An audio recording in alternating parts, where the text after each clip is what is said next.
तालुका कृषी अधिकारी कार्यालय रेणापूर यांनी आयोजित केलेल्या या शेतकरी प्रशिक्षणामध्ये व्यासपीठावर उपस्थित असलेले या तालुक्याचे तालुका कृषी अधिकारी सन्माननीय नितीनजी कांबळे सर,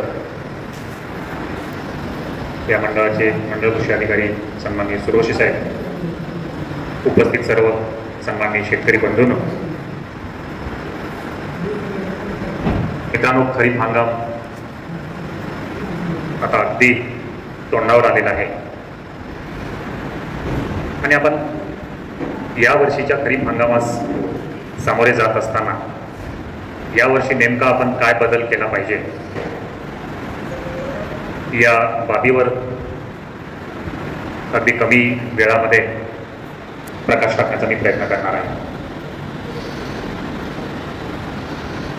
दरवर्षी हवामान विभाग आपला अंदाज वर्तवतो. हा 3 टप्प्यामध्ये हवामानाचा अंदाज येतो. जानेवारीमध्ये, मार्च, एप्रिलमध्ये एक येतो आणि शेवटी मे महिन्याच्या शेवटच्या आठवड्यामध्ये.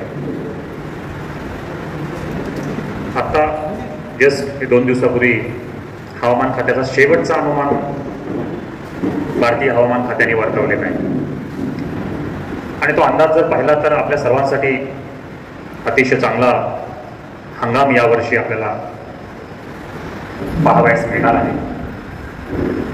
यावर्षी अतिशय चांगला पाऊस हवामान खात्याने वर्तवलेला आहे. मागच्या वर्षी जो कमी पाऊस पडला जिल्ह्यामध्ये 73%, तो पूर्ण वर्षभर अल निनोचा इफेक्ट पूर्ण देशावर होता आणि यावर्षी फेब्रुवारी महिन्यापासूनच अल निनोचा जो काही इफेक्ट होता तो कमी कमी होत चाललेला होता आणि आता मे महिन्याच्या अगदी शेवटी तो नॉर्मल झालेला आहे, 0पर्यंत पोहोचलेला आहे. म्हणून इथून पुढे जूनमध्ये पाऊस चांगला मिळायला चालू होणार आहे. दुसरा अनुमान असा वर्तवलेला आहे की सुरुवातीचे जून आणि जुलै या दोन्ही महिन्यात सर्वसाधारण पाऊस असेल. जास्तीचा पाऊस काही दरवर्षी जसा एखाद्या आठवड्यात किंवा एखाद्या पंधरवड्यात जास्त पाऊस पडतो तसा नाही आहे. मात्र जुलैच्या एंडिंगपासून जसा अल निनो मी तुम्हाला सांगितलं, अल निनोचा प्रादुर्भाव संपलेला आहे. अल निनो म्हणजे दुष्काळी परिस्थिती असते. जुलैच्या एंडिंगपासून ला निनोचा इफेक्ट चालू व्हायला आहे. ला निनो म्हणजे अतिवृष्टी होत असते. ला निनो ज्या वेळेस चालू होतो त्या वेळेस आशिया खंडामध्ये आणि त्याच्या भारतामध्ये जास्तीचा पाऊस पडतो आणि म्हणून ऑगस्ट आणि सप्टेंबर हे जे 2 महिने आहेत या दोन्हीही महिन्यामध्ये जास्तीचा पाऊस किंवा काही प्रमाणात अतिवृष्टीसारखा पाऊस असा अंदाज हवामान खात्याने वर्तवलेला आहे. आणि या 4ही महिन्याचं जर टोटल केलं तर जेवढा पाऊस आपल्या जिल्ह्यामध्ये पडणं अपेक्षित आहे 700 मिलीमीटर, त्याच्यापेक्षा जास्त पाऊस पडणार आहे. म्हणजे देशामध्ये 106% पावसाचा अनुमान वर्तवलेला आहे. असा अनुमान असताना लातूर जिल्ह्यामध्ये त्या वेळेस 115-120% पाऊस पडतो. म्हणजे 800 ते 850 मिलीमीटर पाऊस जिल्ह्यामध्ये यावर्षी पडण्याची शक्यता वर्तवलेली आहे. मग तुम्हाला काय घ्यायचं याच्यावर? मी आता तुम्हाला सविस्तर असा अनुमान सांगितला. शेतकरी बांधवांनी काय शिकलं पाहिजे या अनुमानात? आपण फक्त एकच ओळ पाहतो. गुप्ते सरांनी सांगितले की येणारा खरीप हंगाम सगळ्या शेतकऱ्यांसाठी अतिशय चांगला जाणार आहे, पाऊस भरपूर पडणार आहे, एवढीच एक ओळ आपण घेऊन जातो. पण तसं नाही आहे ना. तुम्ही जर थोडंसं खोलमध्ये जाऊन जर अभ्यास केलात ना तर तुम्हाला लक्षात येईल की यावर्षी जो पाऊस पडणार आहे तो जसा आनंददायी आहे तसा चिंताग्रस्त सुद्धा करणार किंवा चिंता वाढवणारा सुद्धा आहे. मग आपली चिंता कुठं वाढवायला लागलाय? तो चिंता वाढवायला लागलाय ऑगस्ट आणि सप्टेंबर महिन्यामध्ये. जर कोविडमध्ये 3 वर्ष जसे पाऊस पडला 2020, 2021 आणि 2022, या तिन्ही वर्षी सप्टेंबरमध्ये 1 सप्टेंबरच्या दरम्यान पाऊस चालू व्हायचा आणि कंटिन्यू 15-20 दिवस पाऊस राहील. जमिनीच्या बाहेर पाणी निघायचं. तूर जर पीक असेल तर तुरी सगळ्या उंबाळून जायच्या, पाणी लागून राहायचं. तर ही बाब आपल्यासाठी चिंताजनक आहे. मग तुम्ही म्हणाला असे अंदाज आता काय यायला लागले? तर मित्रांनो, आपण अनेक दिवसापासून एक बाब ऐकायला लागलो की हवामान बदलाचा परिणाम कृषी क्षेत्रावर सर्वात जास्त झालेला आहे. आता त्याचे परिणाम व्हिज्युअल म्हणजे डोळ्याला दिसण्यासारखे आपल्याला पुढे येत आहे. इतके दिवस कसं हवामान बदल व्हायचा, परंतु त्याचे जे व्हिज्युअल इफेक्ट, व्हिज्युअल म्हणजे डोळ्याला दिसण्यासारखे परिणाम आपल्याला दिसत नव्हते, परंतु आता एप्रिल महिन्यात, मे महिन्यामध्ये सलग एक एक महिना पाऊस पडत राहणे. आपल्याकडे अगोदर फक्त वळवाचा एखादी पाऊस किंवा उन्हाळ्यामध्ये एखादी दोन जोरात वाऱ्यासहित पाऊस पडून जायचा, परंतु आता 15-15, 20-20 दिवस दररोज थोडा थोडा पाऊस आहे. हा हवामान बदलाचा परिणाम. ऑगस्ट आणि सप्टेंबर महिन्यामध्ये जास्तीचा पाऊस म्हणजे एखाद्या पंधरवड्यामध्ये जास्त पाऊस पडणार आहे, हा सुद्धा हवामान बदलाचा परिणाम आहे. आणि मग आपल्याला जर हवामानाचा अंदाज जर कळत असेल आणि या बदलत्या हवामानाचा जो काही परिणाम आहे त्या परिणामावर मात करावायची असेल आणि चांगल्या खरीप हंगामाचा जर फायदा आपल्याला घ्यायचा असेल तर काही बदल करणं अपेक्षित आहे. म्हणजे हे मार्गदर्शन आयोजित करण्यापाठीमागे हा उद्देश आहे. एखादी दिशा जर आपल्याला कळाली तर छोटीशी दिशा कृषी क्षेत्रामध्ये फार मोठा बदल घडवू शकते. सोयाबीनचं बियाणं कुठलं वापरायचं, पेरणी कशी करायची, कुठले खतं वापरायचे पाठवून गेले तुम्हाला, परंतु आपण जसजसा पुढे जात आहोत किंवा एखाद्या खरीप हंगामाच्या सुरुवातीला ज्यावेळेस आपण नियोजन करत असतो, या नियोजनामध्ये 2-3 बाबी पाहिजे.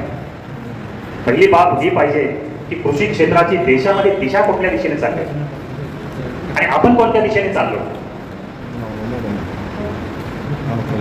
मग आपण कोणता बदल केला पाहिजे ही प्रामुख्याने पहिली बाब आपल्या नियोजनामध्ये पाहिजे.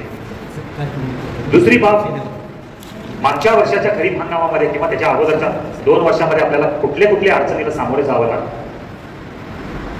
त्या अडचणी पुन्हा आपल्या या हंगामामध्ये येणार नाही या दृष्टिकोनातून कोणता प्रयत्न करायचा आहे. तिसरी बाब असली पाहिजे या वर्षात लागणारं बी बियाणं, खतं, तणनाशक हे आपल्याला कुठली लागणार आहे, त्याचं नियोजन काय आहे.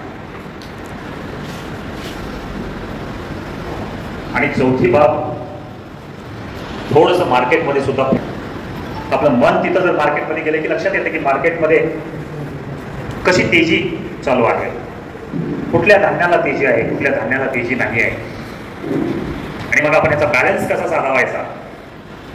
अशा 3-4 बाबीचा अंतर्भाव जर आपल्या नियोजनामध्ये आपण मे महिन्यात जर केला तर कॉर्पोरेट क्षेत्रामध्ये जसे व्यक्तीचा सक्सेस रेट जास्त आहे, कारण त्यांच्या नियोजनावर फार भर असतो. कामापेक्षा नियोजनावर, आपलं नियोजनापेक्षा कामावर जास्त भर आहे. आपल्याकडे थोडक्यामध्ये ग्रामीण भागामध्ये एक शब्द आहे, आपण ढोर मेहनत करतो, खूप मेहनत करतो, सकाळी उठल्यापासून संध्याकाळपर्यंत मेहनतच मेहनत आहे. पण त्या मेहनतीला जर नियोजनाची जोड जर दिली तर मात्र आपलाही सक्सेस रेट कृषी क्षेत्रातला वाढू शकतो. आता आपण थोडस मेन मुद्द्यावर येऊया. मी तुम्हाला सुरुवातीला हवामानाचा अंदाज सांगितला, तसाच दुसरी एक बाब सांगेल. आपल्या जिल्ह्यामध्ये 2च पिकं महत्वाची आहेत, सोयाबीन आणि तूर. तिसरं पीक म्हणजे ऊसासारखं आहे, ते आपण डिसेंबर-जानेवारी मध्ये या पिकाविषयी विचार करत असतो. सगळी आपली आर्थिक परिस्थिती या 2 पिकाभोवती जास्तीत जास्त अवलंबून आहे. हरभरा बी आहे, हरभरा जास्त आहे. पण मित्रांनो, आता जर आपण मार्केटमध्ये जर फेरफटका मारून आला तर लक्षात येईल की सध्या तेजी जी आहे ते डाळवर्गीय पिकाला आहे. कुठलेही डाळवर्गीय पीक घ्या, हरभरा घ्या, तूर घ्या, मूग घ्या, उडीद घ्या, या सगळ्या पिकांना भाव जास्त आहे. त्याचं प्रमुख कारण काय? आपल्या देशाची मागणी आणि पुरवठा याचं गणित थोडंसं बिघडलंय. मागणी जास्त आहे आणि पुरवठा अर्धाही पुरवठा व्हायला गेलाय. आपण तुरीचं उदाहरण घेऊया. तुरीमध्ये 2च राज्य तूर पिकवतात, एक कर्नाटक आणि दुसरं महाराष्ट्र. महाराष्ट्र 1 नंबरवर आहे आणि कर्नाटक 2 नंबरवर आहे.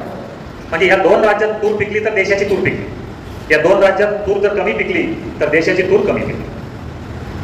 परंतु देशाची मागणी ही दरवर्षी म्हणजे 12 महिन्यांची 45 लाख टन आहे. देशात पिकायला लागले सध्या 29 लाख टन. दरवर्षी आपल्याला 15-16 लाख टन तूर कमी पडायला लागली. आणि कितीही आयात केली तर आपण 10 लाख टनापेक्षा जास्त तूर आयात करू शकत नाही. म्हणजे शेवटचा आकडा जो आहे, शेवटची कॅपॅसिटी. कारण बाहेरच्या देशात तूर नाही आहे. एक 4-5 देशात तूर आहे, तिथं फक्त 9 ते 10 लाख टन वर्षाला तूर पिकते. त्या देशामध्ये तूर खाल्ली जात नाही, ती फक्त भारतात पाठवली जाते. तरीही आपण 5 ते 6 लाख टन तूर कमी पडायला लागतो.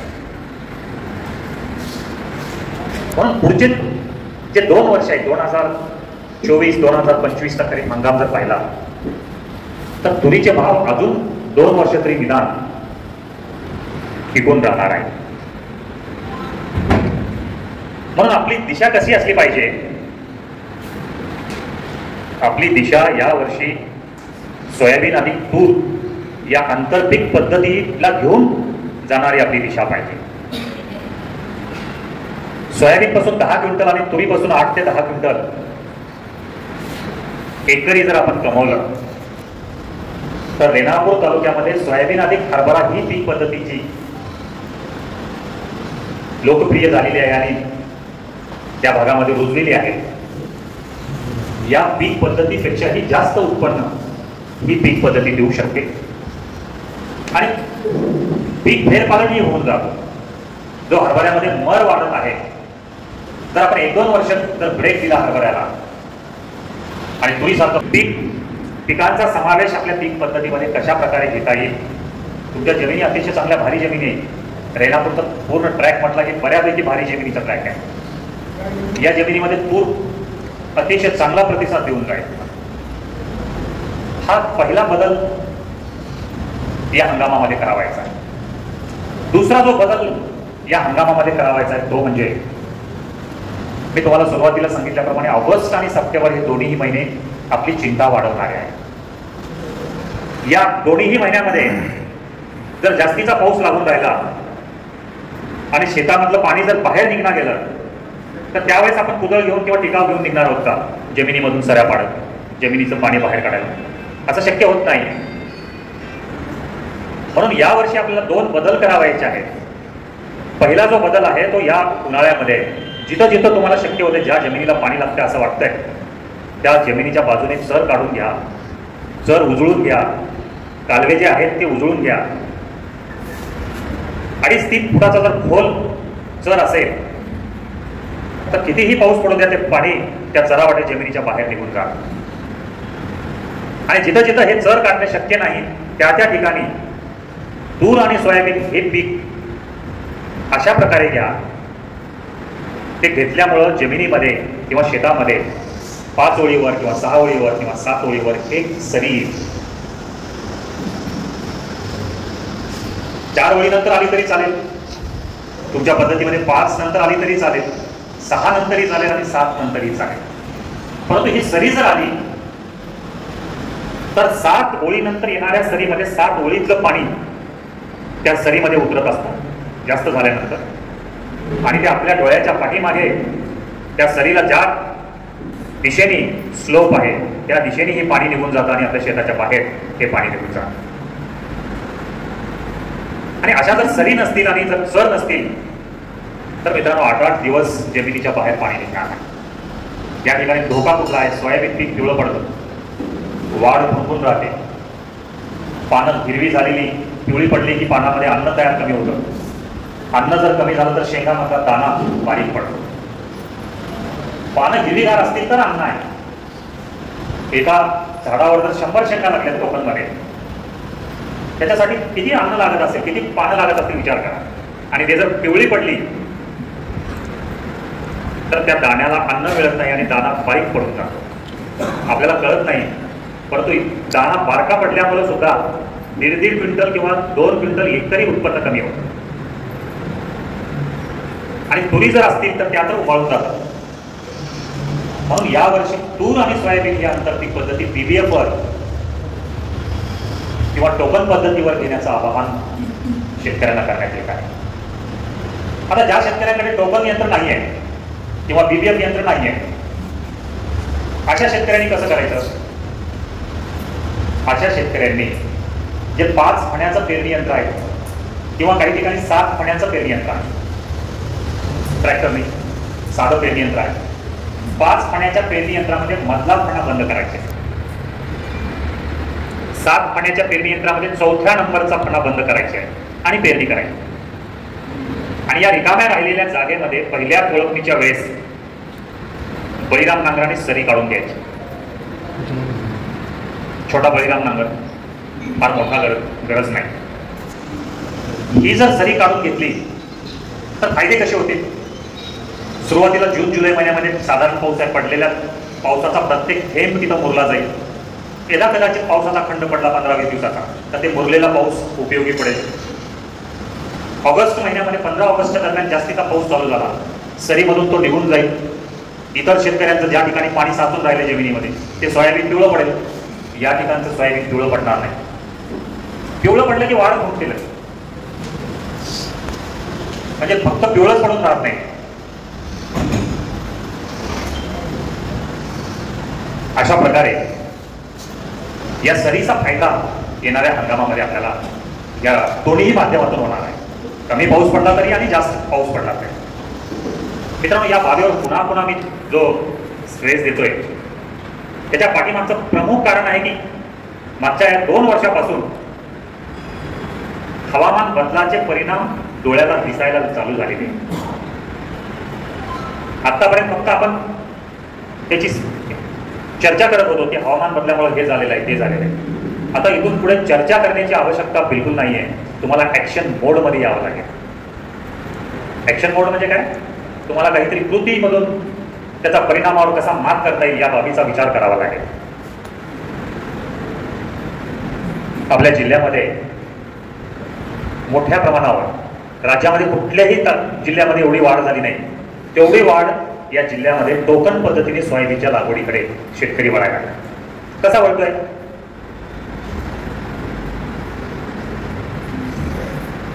4 फुटावर सऱ्या पाडून घ्यायच्या मोठ्या नांगरात. सरी पाडत असताना 2 सरी मधली जी जागा आहे बराबर बेड तयार होतो.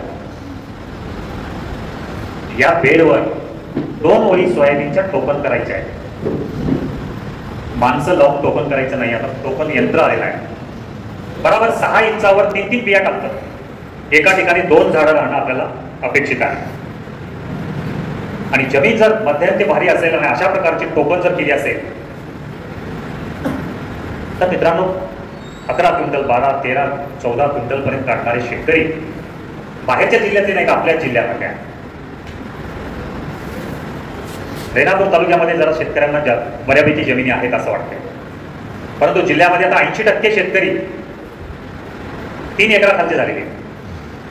3 ते 4 एकरापेक्षा कमी जमीन असलेले शेतकरी 80%.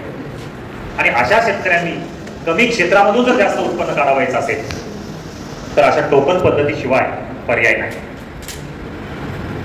पण यामध्ये जूनच्या पहिल्या आठवड्यात किंवा मेच्या शेवटच्या आठवड्यात किंवा जूनच्या पहिल्या 15 आठवड्यात आपण हे बेड तयार करून ठेवतो. छोटंसं पेरणी यंत्र टोकनचं आपल्याला विकत घ्यावायचं आहे. त्यालाही सबसिडी आहे कृषी विभागाची 50%. म्हणजे आपलं दुसऱ्यावरचं अवलंबित्व सुद्धा कमी होतं. पाऊस चांगला पडला की स्वतः शेतकरी एकदा जाऊन सुद्धा टोकन पद्धतीने पेरणी करू शकतो. ट्रॅक्टरची गरज नाही काही. आता काही शेतकऱ्यांनी हे टोकन यंत्र जे आहे छोटंसं त्याला रॉडच्या साहाय्याने 2 जोडले एकमेकाला. मध्ये 45 सेंटीमीटर किंवा 18 इंचाची जागा सोडली, अंतर सोडलं. पुढे एक जण ओढतोय, पाठीमागे थोडंसं वजन वाढल्यामुळं पुढे एक जण ओढायला लागतो. या पद्धतीमध्ये 2 ओळींचं अंतर 18 इंच पूर्ण बेडवर कुठेही पाहिलं तरी आपल्याला दिसून येतं. अगोदर कसं व्हायचं, एकच वापरायचो, मागे पुढे होत जायचं आणि 18 इंच जागा सगळीकडे मेंटेन राहायची. ज्या गावामध्ये बीबीएफ यंत्र आहे त्या गावामध्ये आपण बीबीएफनीच पेरणी करावी, जेणेकरून 4 ओळीनंतर किंवा 5 ओळीनंतर सरी पडेल. हा दुसरा बदल या हवामान बदलाच्या परिणामावर मात करण्यासाठी करावा लागणार. पहिला बदल सोयाबीन अधिक दूर अंतर पीक पद्धतीचा अवलंब. दुसरा बदल कशीही पेरणी करा, बीबीएफनी करा, ठोकरनी करा किंवा अजून कुठली तुम्हाला पद्धत, पण तिथं सरी आली पाहिजे. 5, 6, 7 ओळीनंतर सरी. यानंतर हंगामास आपण सामोरे जात असताना जातींची निवड कुठली केली पाहिजे. आता मार्केटमध्ये एवढ्या जाती झाल्यात सोयाबीनच्या, प्रत्येक जण म्हणाला या जातीला 15 क्विंटल उत्पन्न आहे आणि आपल्याला हे वाटतं 15 क्विंटल, आपल्याकडे 6 क्विंटलच्या पुढे येणार हा 15 क्विंटल बनायला लागेल. लगेच आपण 150 रुपये किलो ते बियाणं खरेदी करतो. त्याचा काहीच विचार करत नाही की किती दिवसाची कालावधी आहे, आपल्याकडे जमीन कशी आहे, आपल्याकडे पाण्याची सुविधा आहे का नाही, या बाबीचा विचार न करता ते बियाणं खरेदी करतो. मित्रांनो, यापुढे अशा बाबी आपण पूर्णपणे टाळल्या पाहिजे. आपल्याकडे हलकी जमीन आहे, अर्धा फूट किंवा 1 फूट सुद्धा काळी नाही किंवा माती नाही. मला वाटतं रेणापूरमधला कार्यपूर अजून एक कुठलं तरी मंडळ आहे, त्या मंडळामध्ये हलकी जमीन आहे सगळी, महाराज जमीन. या जमिनीला फक्त 2च जाती चालतात, 71 नंबर आणि 335 नंबर. मागच्या वर्षाचा एक अनुभव सांगेल तुम्हाला. मागच्या वर्षी शेतकऱ्यांनी काय केलं, असंच बियाणं कमी पडलं म्हणून मित्राकडून बियाणं घेतलं आणि त्या मित्राने ते 726 फुले संगमचं बियाणं घेतलं. जमीन हलकी, 71 नंबरची पेरणी झाल्यावर जेवढं कमी पडलं होतं बियाणं तेवढं 726 पेरलं. गेल्या वर्षी पाऊस कमी पडला 72%. ते 71 नंबरची जेवढी पेरणी केली ना ती तयार झाली, शेंगा तयार झाल्या आणि ह्याच्यामध्ये फुलाचं रूपांतर शेंगामध्ये. पाऊस तर संपला तर त्या ठिकाणच्या पुन्हा झाडं वाळायला लागले, शेंगामध्ये तर दाना भरलाच नाही 726 मध्ये. आणि ते 1 एकर काढण्याऐवजी ते नांगर मारून टाकलं आणि त्याच बाजूला 71 नंबरचं 4-4.5 क्विंटल तूर सोयाबीन हलक्या जमिनीला जातं, काही ठिकाणी 5 क्विंटल पर्यंत सोयाबीन जातं. हा फरक आहे. म्हणून प्रत्येक जण कुठे पाठीमागे जर लागला असेल 726च्या फुले संगमच्या, तर आपण लागलं नाही पाहिजे. मध्यम जमीन आहे, ज्या जमिनीची खोली 1.5 फुटापर्यंत आहे, अशा जमिनीला आपण जवळपास सगळे वाहनं घेऊ शकतो, 71 घेऊ शकतो. आपल्या विद्यापीठाने विकसित केली 612 उत्कृष्ट आहे. येलो मोझॅक रोग येत नाही, उत्पन्नाला 10 ते 12 क्विंटल, कुठल्याही रोगाला बळी पडत नाही. पाऊस काळ कमी झाला तरीही ही जात अतिशय चांगली चालते.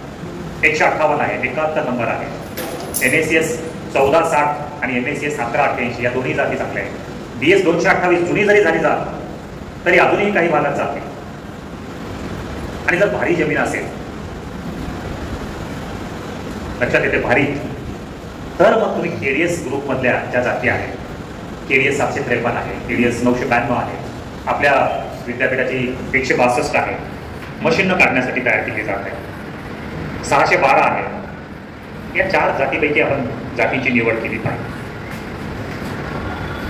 मागच्या काही दिवसापासून आपण त्या फुले संगमच्या पाठीमागे लागतो. जेवढ्या गतीनं त्याचं क्षेत्र वाढलं तेवढ्या गतीने कमी झालं, कारण ही जात जास्त कालावधीची आहे. हलक्या मध्यम जमिनीला जमत नाही. जिथं पाणी देण्याची व्यवस्था आहे, भारी जमीन आहे, टोकन पद्धतीवर तुम्हाला लागवड करावायची आहे, अशा ठिकाणी या KDS ग्रुपमधल्या जाती जातात. मागच्या वर्षी 726 मध्ये बऱ्यापैकी येलो मोझॅक रोग वाढायला, म्हणून आपण यावर्षी KDS 753 आहे, 992, 612 या जातींना प्राधान्य दिलं पाहिजे. ज्या जाती रोगांना बळी पडत आहेत अशा जाती आपण त्याचा वापर कमी केला पाहिजे. आणि ज्या शेतकऱ्यांना टोकन पद्धतीने सोयाबीनची लागवड करायची, अशा शेतकऱ्यांनी 612 घ्या, 753 घ्या, 992 घ्या, या जातीचा वापर आपण करू शकतो. यामधला एखादी शेतकरी असा आहे की ज्यांच्याकडे 5-25 एकर जमिनी जास्त आहे, मोठे पट्टे 5-5 एकरचे, आणि मशीननं काढायचे आपल्याला, तर त्यांनी मशीननं काढणीसाठी विकसित केलेली 162 ही एकच जात आहे. या जातीचा अवलंब करावा. मात्र ही जात भारी जमीन आणि जिथं 1 किंवा 2 पाणी देण्याची व्यवस्था आहे अशा ठिकाणी ही जात पाहिजे. अशा प्रकारे आपण जातीची निवड यावर्षी करावी. दुसरा एक महत्वाचा मुद्दा आहे या वर्षासाठी. आपल्या अनेक वर्षापासून एकाच जमिनीवर सोयाबीन पीक होत चालले. आता जवळपास इथं बसलेल्या प्रत्येक शेतकऱ्यांच्या शेतावर एक 15 वर्षापासून तर सोयाबीन असेल, दरवर्षी त्याच जमिनीवर. म्हणून 15 वर्षापूर्वी जे रोग येत नव्हते आता बरेचसे रोग यायला लागले. का? तर ते मोनोक्रॉपिंग किंवा एक पीक पद्धतीमुळे. आणि मग हे रोग जर येऊ द्यायचं नसेल, त्याच्यावरही मात करावायची असेल, तर साधी सोपी एक बीज प्रक्रिया, ज्याला आपण लसीकरण म्हणतो. मानवामध्ये जसं लसीकरणाला महत्व आहे तसंच या सोयाबीन पिकामध्ये बीज प्रक्रियेला महत्व आहे. जेवढे काही बुरशीजन्य रोग आहेत त्यांचा प्रसार बियाण्याद्वारे होत असतो. आणि बियाण्याला जर आपण पेरणीच्या अगोदर कुठलं तरी रसायन किंवा बुरशीनाशकाची प्रक्रिया जर केली तर पूर्ण हंगामभर रोगांचा प्रादुर्भाव वाढू देत नाही, रोपांची मर होत नाही. 2-3 औषधं आहेत मार्केटमध्ये. एक इलेक्ट्रॉन सारखं आहे, कॅस्केड, वॉर्डन, यामध्ये 2 बुरशीनाशक आणि 1 कीटकनाशक आहे. हे 10 मिली प्रति किलो बियाणे वापरू शकतात. दुसरं आहे झोलेरो, हे सुद्धा आपण 2.5 ते 3 मिली प्रति किलो बियाणे याप्रमाणे वापरू शकतात. त्याच्यापेक्षा हेही मिळालं नाही तर आपण एव्हरगोल एक्सटेंट नावाचं एक नवीन औषध आहे, त्याची सुद्धा शिफारस सोयाबीनमध्ये आहे. 2 मिली प्रति किलो बियाणे याप्रमाणे याही कीटक बुरशीनाशकाची बीज प्रक्रिया करू शकतो. म्हणजे तुम्हाला 3 प्रकारचे बुरशीनाशक सांगितले, त्यापैकी जे उपलब्ध होईल या बुरशीनाशकाची बीज प्रक्रिया या वर्षी 2 दिवस अगोदर करून ठेवा, म्हणजे पेरणीला घाई होणार नाही. नाहीतर काय होतं, ज्या दिवशी पेरणी करायची त्यावेळेस अगोदर आपलं उरकलं पाहिजे पेरणी, म्हणून आपण बीज प्रक्रियेकडे दुर्लक्ष करतो. यावर्षी 2 दिवसापूर्वीच बीज प्रक्रिया करून ठेवा, म्हणजे आपल्याला लगेच पेरणीच्या दिवशी पेरणी चालू करता येईल. यानंतर खतांचा जो प्रश्न आहे, बऱ्याच शेतकऱ्यांना असं वाटायला लागले आता की मी हे कितीही मेहनत देऊन किंवा हे खतं वापरून 8 क्विंटलच्या, 7 क्विंटलच्या, 9 क्विंटलच्या पुढे काही जायला गेले. असं जर कोणाला वाटत असेल किंवा असा शेतीचा अनुभव येत असेल तर थोडा खताचा मध्ये बदल करा. कारण एकच खत सारखं सारखं वापरून त्या जमिनीचा पीएच वाढतो. आणि जेवढे खत आहेत, DAP घ्या, 10-26-26, 12-32-16, 20-20-0, हे 4 खतं जे आहेत, या 4 खताचा वापर मॅक्सिमम आपल्या लातूर जिल्ह्यामध्ये केला जातो. हे भूसुधारक नाही. भूसुधारक म्हणजे काय?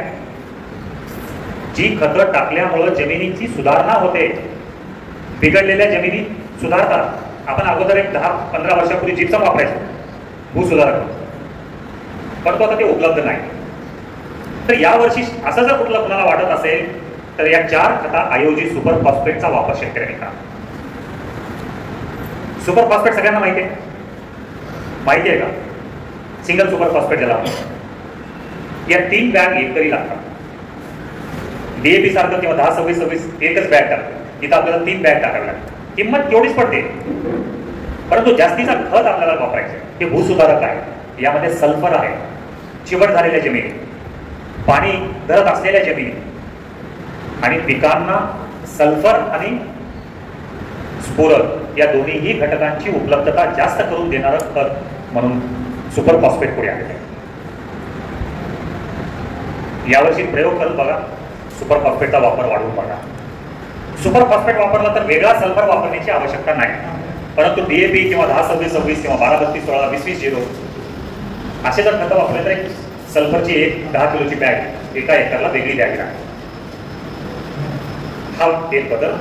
दुसरा, ज्या जमिनीमध्ये सोयाबीन पेरणी केल्यानंतर पिवळं पडायला लागले, अशा जमिनीमध्ये लोहाची आणि झिंकची कमतरता दूर करण्यासाठी सूक्ष्म मूलद्रव्य ग्रेड 1 याची 10 किलोची बॅग मार्केटमध्ये मिळते. अनेक कंपन्यांची आहे, RCFची आहे, महादनची आहे, रानडीची आहे, सरिताची आहे, भरपूर कंपन्या आहेत. कुठल्याही चांगल्या कंपनीची ज्याच्यावर आपला विश्वास आहे अशा कंपनीची सूक्ष्म मूलद्रव्य ग्रेड 1 ची बॅग जर आपण घेतली तर पिवळं पडण्याचं प्रमाण कमी करू शकतो. ज्यांच्या शेतामध्ये शेंगामध्ये दाणे भरताना सुद्धा सोयाबीन पिवळं पडलं होतं, अशा शेतकऱ्यांनी सुद्धा 1 बॅग पेरणीच्या वेळेस टाकून द्या. हे पिवळं पडण्याचं प्रमाण शेवटपर्यंत कमी करू. हा एवढा बदल खत व्यवस्थापनामध्ये करायचा. तण व्यवस्थापनामध्ये हा सोपा आहे. तणांचं व्यवस्थापन जर आपण योग्य पद्धतीने केलं. आता मे महिन्यात शेवटी किंवा जून महिन्यात पाऊस पडायला, एखादी मोठा जर पाऊस पडला, जमिनीमध्ये असलेले सगळे तण उगवून येतात एक जर पाळी मारली त्याच्यानंतर तर 60-70% तणांचा बंदोबस्त करू. पाळ्या मारायला नसतो ना, तणांचं खरं जर नियोजन कुठं असेल तर हे काय बाकी तणनाशकाचा वापर करून आपण फक्त 10-15% तणांचं नियंत्रण करतो. 60 ते 70% तणांचं नियंत्रण पाळीवर आहे. 10 ते 15% तणांचं नियंत्रण रासनीवर आहे. रासनी पेरणीच्या पाठीमागे रासनी झालीच पाहिजे.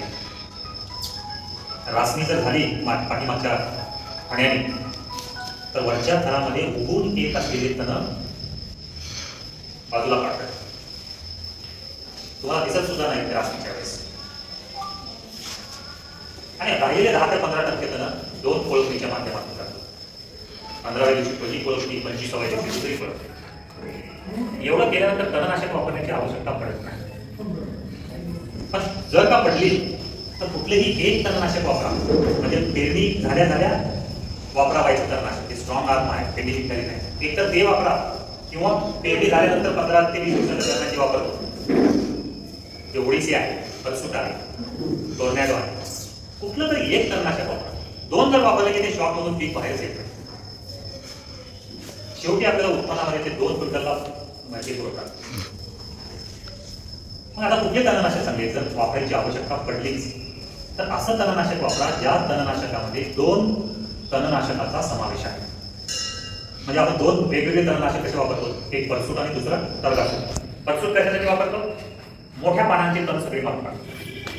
टर्गासूट कशासाठी वापरतो, हराळी, लवाळा, तेना ही एकदलवर्गीय तणांचं नियंत्रण करण्यासाठी वापरतो.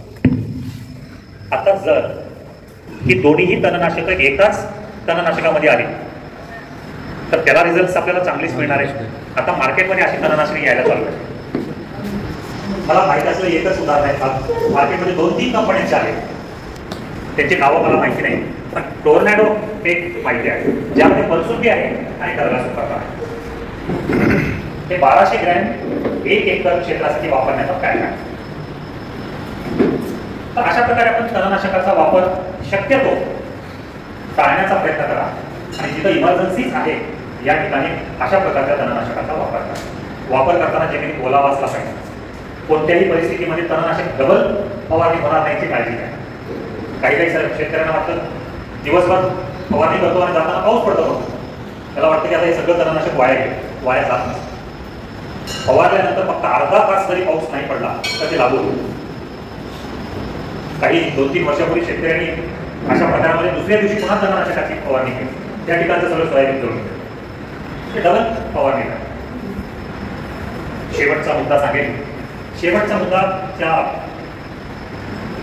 बुरशीनाशकाच्या फवारण्या आपण सोयाबीनमध्ये घेत आहोत. यामध्ये पहिली फवारणी आहे 25 ते 30 दिवसांनी आणि दुसरी फवारणी आहे 50 ते 60 दिवसांनी. पण आपल्याकडला शेतकरी कुठं चुकतोय बघा.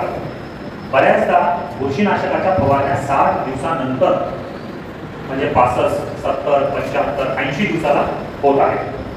या सगळ्या बुरशीनाशकामध्ये रोको घ्या, साफ घ्या, स्वाधीन घ्या, हळू घ्या, प्रायझर घ्या किंवा टीट घ्या.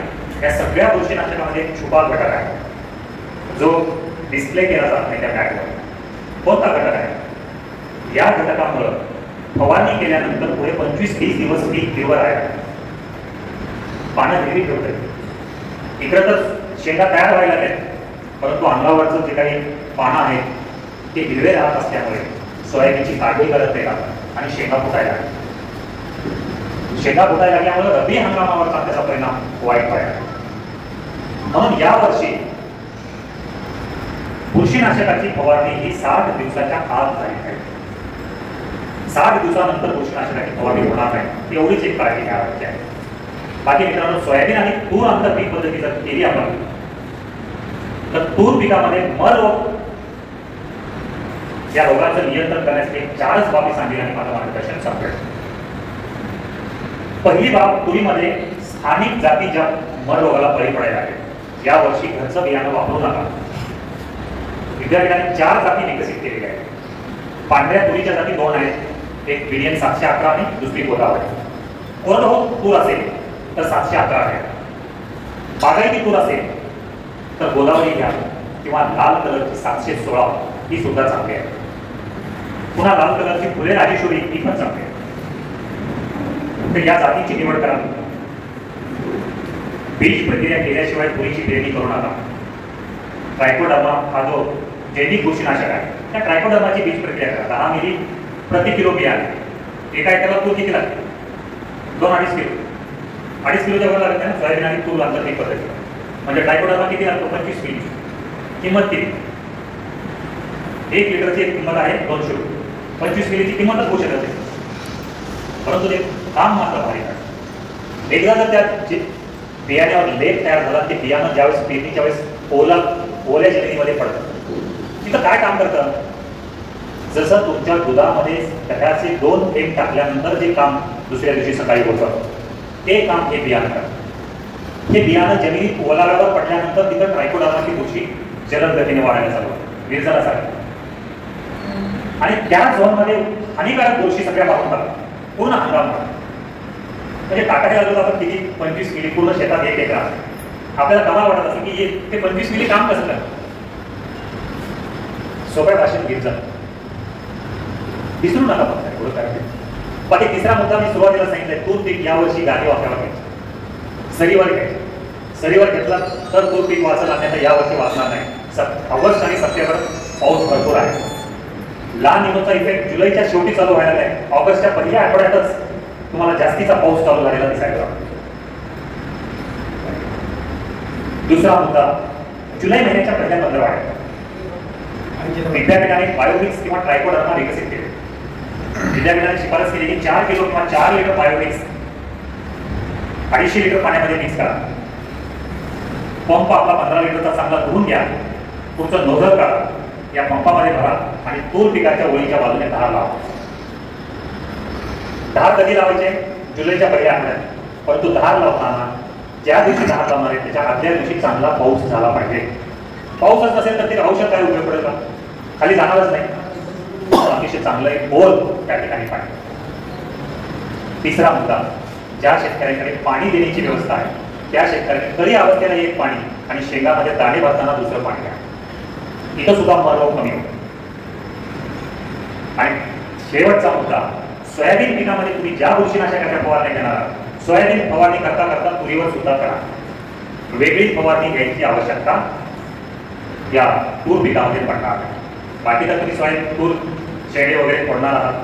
हे 4 मुद्दे जर केले तर तूर पिकामधला मर रोग अतिशय चांगल्या प्रकारे आपण नियंत्रणात आणू शकतो.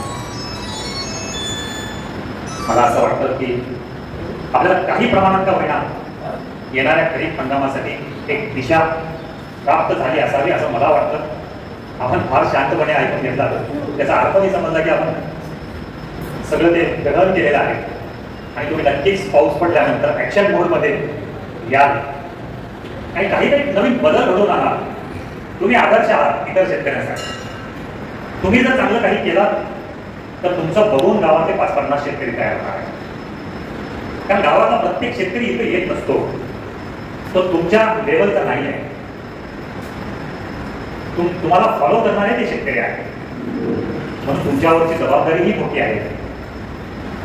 यासहित आपल्या सर्वांना या हंगामाच्या शुभेच्छा देतो आणि आपले सर्वांचे आणि संयोजकाचे विशेष आभार व्यक्त करून मी या ठिकाणी थांबतोय.